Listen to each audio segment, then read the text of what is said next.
नमस्कार साथियों, स्वागत है आपका हमारे YouTube चैनल में। आप छत्तीसगढ़ की किस जगह से हमारे समाचार सुन रहे हैं, कृपया कमेंट बॉक्स में लिखकर हमें जरूर बताएं। रायपुर से प्रस्तुत हैं छत्तीसगढ़ के प्रादेशिक समाचारों के साथ में रजनी शुक्ला। पहले मुख्य समाचार। प्रदेश में हो रहे विधानसभा चुनाव के लिए कांग्रेस ने अपना घोषणा पत्र किया जारी। किसानों का कर्ज माफ करने के साथ ही प्रति क्विंटल 3,200 रुपए की दर से धान खरीदने का किया वादा। महिला स्व सहायता समूहों का कर्ज माफ करने की भी घोषणा की गई। छत्तीसगढ़ में विधानसभा चुनाव के पहले चरण के तहत 20 विधानसभा क्षेत्रों में कल शाम थमा चुनाव प्रचार। अब प्रत्याशी घर घर जाकर कर रहे हैं जनसंपर्क। प्रधानमंत्री नरेंद्र मोदी ने कल अपने छत्तीसगढ़ प्रवास के दौरान डोंगरगढ़ स्थित मां बम्बलेश्वरी की पूजा अर्चना कर देश की सुख समृद्धि और खुशहाली की कामना की। महिला सैनिकों के मातृत्व, शिशु देखभाल और दत्तक ग्रहण अवकाश से जुड़े प्रस्ताव को रक्षा मंत्री ने दी मंजूरी। और मुख्य निर्वाचन पदाधिकारी रीना बाबा साहेब कंगाले के नेतृत्व में रायपुर में महिलाओं ने कार रैली निकालकर मतदान करने की अपील की। अब समाचार विस्तार से। प्रदेश में हो रहे विधानसभा चुनाव के लिए कांग्रेस ने कल अपना घोषणा पत्र जारी कर दिया है। पार्टी के इस घोषणा पत्र को राज्य के 7 अलग अलग जिलों में कांग्रेस के वरिष्ठ नेताओं ने जारी किया है। कांग्रेस ने अपने घोषणा पत्र में किसानों का कर्ज माफ करने के साथ ही किसानों से प्रति क्विंटल 3,200 रुपए की दर से प्रति एकड़ 20 क्विंटल धान खरीदने का वादा किया है। इसके अलावा महिला स्व सहायता समूहों का कर्ज माफ करने की घोषणा की गई है। प्रदेश प्रभारी कुमारी शैलजा ने राजधानी रायपुर और मुख्यमंत्री भूपेश बघेल ने राजनांदगांव में घोषणा पत्र जारी किया। वहीं उप मुख्यमंत्री टी.एस. सिंहदेव ने अंबिकापुर, विधानसभा अध्यक्ष डॉक्टर चरणदास महंत बिलासपुर, प्रदेश कांग्रेस अध्यक्ष दीपक बैज जगदलपुर, गृह मंत्री ताम्रध्वज साहू दुर्ग और वन मंत्री मोहम्मद अकबर ने कवर्धा में घोषणा पत्र जारी किया। रायपुर में घोषणा पत्र जारी करते हुए प्रदेश प्रभारी कुमारी शैलजा ने कहा कि कांग्रेस ने अपने घोषणा पत्र को भरोसे का घोषणा पत्र नाम दिया है। उन्होंने घोषणा पत्र का उल्लेख करते हुए कहा कि पार्टी ने 20 बिंदुओं में अपना घोषणा पत्र जारी किया है। इनमें किसानों के अलावा सभी वर्गों का ध्यान रखा गया है। घोषणा पत्र में केजी से पीजी तक मुफ्त शिक्षा, 200 यूनिट तक मुफ्त बिजली मिलेगी और 200 यूनिट से अधिक खपत पर 200 यूनिट तक बिजली बिल आधा करने का वादा किया है। वहीं गैस सिलेंडर में 500 रुपए की सब्सिडी दी जाएगी। तेंदुपत्ता संग्राहकों को प्रति मानक बोरा 6,000 रुपए दिए जाएंगे। इसके अलावा 4,000 रुपए सालाना अतिरिक्त बोनस दिया जाएगा। साथ ही लघु वनोपज में समर्थन मूल्य के अतिरिक्त 10 रुपए प्रति किलो दिए जाएंगे। मुख्यमंत्री आवास न्याय योजना के तहत 17.5 लाख गरीब परिवारों को आवास देने के साथ ही भूमिहीन किसानों मजदूरों को 10,000 रुपए प्रति वर्ष दिया जाएगा। शहरी क्षेत्रों में अंत्येष्टि के लिए सरकार की ओर से लकड़ी का प्रबंध किए जाने की बात कही गई है। कांग्रेस ने अपने घोषणा पत्र में यह भी कहा है कि गरीब वर्ग के लोगों को इलाज के लिए 5 लाख की जगह 10 लाख रुपए और गरीब रेखा से ऊपर के लोगों को 50,000 रुपए की जगह 5 लाख रुपए तक की सहायता दी जाएगी। साथ ही परिवहन व्यवसाय से जुड़े वाहन मालिकों का बकाया मोटरयान कर और ब्याज के कर्ज को माफ किया जाएगा। युवाओं को उद्योग व्यवसाय के लिए 50% सब्सिडी दी जाएगी और राज्य में 700 नए ग्रामीण औद्योगिक पार्क रीपा की स्थापना की जाएगी। इसके अलावा कांग्रेस ने अपने घोषणा पत्र में सभी सरकारी स्कूलों को स्वामी आत्मानंद अंग्रेजी और हिंदी माध्यम स्कूलों में अपग्रेड करने, सड़क दुर्घटनाओं में घायलों का निःशुल्क इलाज करवाने, तिवरा का समर्थन मूल्य पर खरीदी करने और जातिगत जनगणना कराए जाने की भी घोषणा की गई है। प्रदेश में विधानसभा चुनाव के पहले चरण के तहत 20 विधानसभा क्षेत्रों में कल शाम चुनाव प्रचार थम गया। अब प्रत्याशी घर घर जाकर जनसंपर्क कर रहे हैं। मतदान कल 7 नवंबर को होगा। इनमें से 10 विधानसभा क्षेत्रों अंतागढ़, भानुप्रतापपुर, कांकेर, केशकाल, कोंडागांव, नारायणपुर, दंतेवाड़ा, बीजापुर, कोंटा और मोहला मानपुर में सुबह 7 बजे से दोपहर 3 बजे तक मतदान होगा। वहीं 10 अन्य विधानसभा क्षेत्रों पंडरिया, कवर्धा, खैरागढ़, डोंगरगढ़, राजनांदगांव, डोंगरगांव, खुज्जी, बस्तर, जगदलपुर और चित्रकूट में सुबह 8 बजे से शाम 5 बजे तक वोट डाले जाएंगे। मिली जानकारी के मुताबिक पहले चरण में मतदान वाले 20 विधानसभा क्षेत्रों में कुल 223 उम्मीदवार चुनाव मैदान में हैं। पहले चरण में 40,78,681 मतदाता अपने मताधिकार का उपयोग करेंगे। इनमें 19,93,937 पुरुष, 20,84,675 महिला और 69 तृतीय लिंग के मतदाता शामिल हैं। पहले चरण के चुनाव के लिए 5,304 मतदान केंद्र बनाए गए हैं। इस बीच पहले चरण के मतदान के लिए माओवाद प्रभावित दूरस्थ क्षेत्रों में मतदान दलों को रवाना कर दिया गया है। सुकमा जिले के अंदरूनी इलाकों में स्थित मतदान केंद्रों में मतदान दलों को हेलीकॉप्टर से भेजा जा रहा है। इसके अलावा बीजापुर जिले के संवेदनशील इलाकों में भी कुछ मतदान दलों को हेलीकॉप्टर से रवाना किया गया।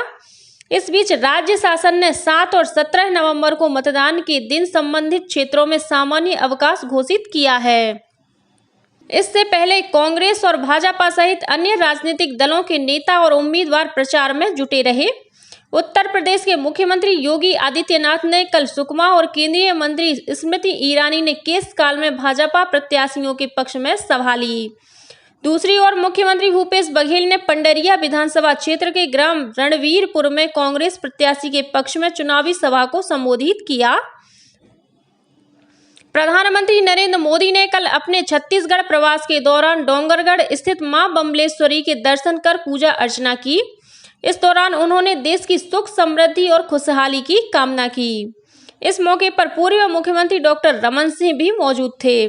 इससे पहले प्रधानमंत्री ने डोंगरगढ़ के जैन तीर्थ स्थल चंद्रगिरी में जैन संत आचार्य विद्यासागर महाराज का दर्शन कर उनका आशीर्वाद लिया। इस मौके पर प्रधानमंत्री ने उपस्थित जैन साध्वियों से भी मुलाकात की। प्रदेश में विधानसभा चुनाव में मतदाताओं को अधिक से अधिक संख्या में भाग लेने के लिए निर्वाचन आयोग द्वारा लगातार जागरूकता कार्यक्रमों का आयोजन किया जा रहा है। इसी कड़ी में कल राजधानी रायपुर में कार रैली निकाली गई। इस रैली में मुख्य निर्वाचन पदाधिकारी रीना बाबा साहेब कंगाली सहित सैकड़ों महिला कार चालकों ने भाग लिया।